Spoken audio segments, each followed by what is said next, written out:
ഇല്ലാതെ ഒന്നൊരാൾട്ടാണ് കേട്ടോ വണ്ടി. നമ്മൾ നോക്കുന്ന സമയത്ത് കണ്ടില്ലേ മൊത്തം ഫ്ലൂയിഡും ലീക്കായിക്കൊണ്ടിരിക്കുകയാണ്. ഇതാണ് വീൽ സിലിണ്ടർ അറിയുക ആ സാധനം.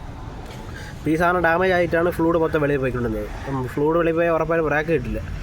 അപ്പോൾ ഇത് മാറിക്കഴിഞ്ഞാൽ വണ്ടി കംപ്ലയിൻറ്റ് മാറും. ഇത് ഏകദേശം ഒരു 450 രൂപയ്ക്കകത്ത് വിലയുണ്ട്. ഇതിപ്പോൾ എന്തുകൊണ്ടാണ് ലീക്ക് വരണമെന്ന് വെച്ചാൽ ഇതൊക്കെ ഒരു കാലപ്പഴക്കം കഴിയുമ്പോഴത്തേക്ക് ഏകദേശം ലീക്കായി തുടങ്ങും, കംപ്ലയിൻ്റായി തുടങ്ങും. അപ്പോൾ കറക്റ്റ് പീരിയോഡിക് സർവീസ് ചെയ്യുന്ന സമയത്ത് ചെറിയൊരു ലീക്ക് കണ്ടാൽ അപ്പോഴേക്കും മാറി വിടുന്നതായിരിക്കും നല്ലത്. അപ്പോൾ മൊത്തം നനഞ്ഞിരിക്കുകയാണ്. നമ്മളിനി ഇത് മൊത്തം നല്ല രീതിക്ക് ക്ലീൻ ചെയ്യും, പെട്രോൾ ഇട്ട് നല്ലോണം ക്ലീൻ ചെയ്യും. ക്ലീൻ ചെയ്താൽ നമ്മൾ വീൽ സിലിണ്ടർ മാത്രം മാറ്റിക്കഴിഞ്ഞാലുള്ള വിഷയം എന്ന് വെച്ചാൽ ബ്രേക്ക് കറക്റ്റായി കിട്ടില്ല. ബ്രേക്ക് കാണും, പക്ഷേ എന്നാലും കറക്റ്റ് പെർഫോമൻസ് ബ്രേക്കിന് കിട്ടില്ല. അപ്പം ബ്രേക്ക് ഇത് മൊത്തം ക്ലീൻ ചെയ്തതിന് ശേഷം തിരിച്ച് സെറ്റ് ചെയ്ത് ബ്ലീഡ് ചെയ്തിട്ടാണ് നമ്മൾ വണ്ടി ഇറക്കുന്നത്.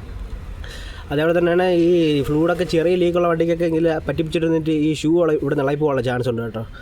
സാധാരണ ഈ ഒരു ജോയിൻ്റ് ഉണ്ടല്ലോ, ഈ ജോയിൻ്റ് അവിടെ നിന്ന് ഇങ്ങനെ ഇളവ് ചെറിയ അണക്കം കാണും. അങ്ങനെ അണക്കം ഉണ്ടെന്നുണ്ടെങ്കിൽ ഉറപ്പായിട്ടും ഈ ഷൂ കൂടെ മാറിപ്പോകണം. കാര്യം ഫ്ലൂയിഡിൽ തങ്ങി നിന്ന് കുറേ ദിവസം ആകുമ്പോഴത്തേക്ക് എന്ത് പറ്റും, ഇതിനകത്തുള്ള പശയിലളവും. ഇത് പശയിലാണ് ഒട്ടിച്ച് വെച്ചിരിക്കുന്നത്. ഈ പശ ഇളകി കഴിഞ്ഞാൽ ഉറപ്പായിട്ട് ഈ ഷൂ കൂടെ പൊളിഞ്ഞളവും. അപ്പോൾ അത് നോക്കിയിട്ട് സിലിണ്ടർ ലീക്ക് ഉള്ള സമയത്ത് നോക്കിയിട്ട് ബ്രേക്ക് ഷൂ കൂടെ വേണമെന്നുണ്ടെങ്കിൽ അതുകൂടെ മാറി കൊടുക്കണമെങ്കിൽ നല്ലത്. അപ്പോൾ വീഡിയോ ഇഷ്ടപ്പെടുന്നുണ്ടെങ്കിൽ നമ്മുടെ ചാനൽ ഒന്ന് സബ്സ്ക്രൈബ് ചെയ്യണം. അതുപോലെ തന്നെ വീഡിയോസ് ലൈക്ക് കൂടെ ചെയ്യണേ.